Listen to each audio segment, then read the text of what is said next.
You don't need another motivational quote. You don't need to be told, just believe in yourself. Because if it were that simple, you'd already be free.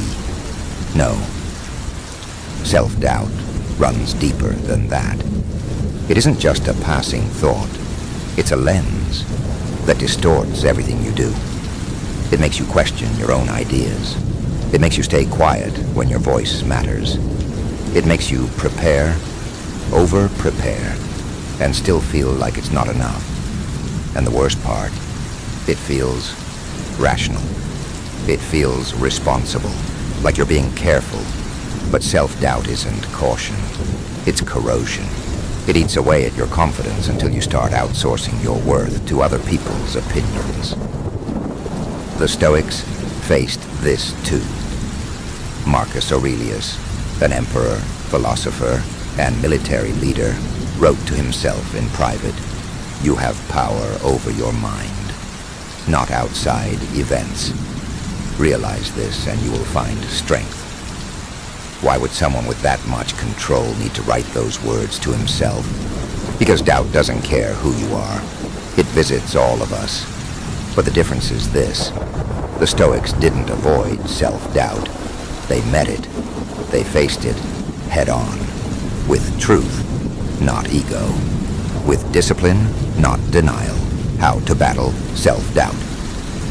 The Stoic way. So how do you do that? How do you stop self-doubt from running your life? Step 1, pause the story. When doubt shows up, don't run. Don't argue with it. Question it. Ask, is this fear based on truth or imagination? Do I have evidence that I can't do this? Or is it just discomfort? The Stoics taught us to separate impressions from reality. Most of your doubt, it's not truth, it's noise. Step 2, anchor to action. Epictetus said, don't explain your philosophy, embody it. Meaning you don't overcome doubt by thinking your way out. You overcome it by acting through it. Courage is not confidence. It's movement despite fear. Speak, start, try, fail if you must, but move, because self-doubt can't survive where proof begins. Step 3, choose your inner judge. Wisely, most of us live under a false jury.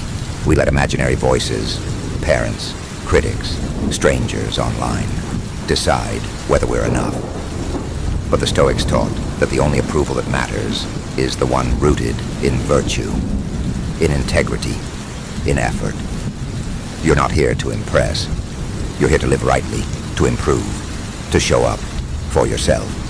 And that means learning to trust yourself again. One promise kept, one honest effort made, one small win noticed. Final reminder, self-doubt isn't something to eliminate, it's something to outgrow.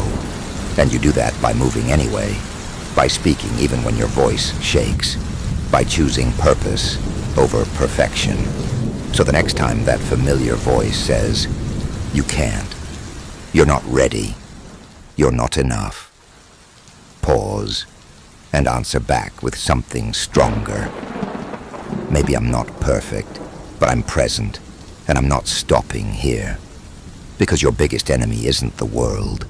It's the voice in your mind that says, you're not allowed to be powerful. And your greatest victory is proving that voice wrong.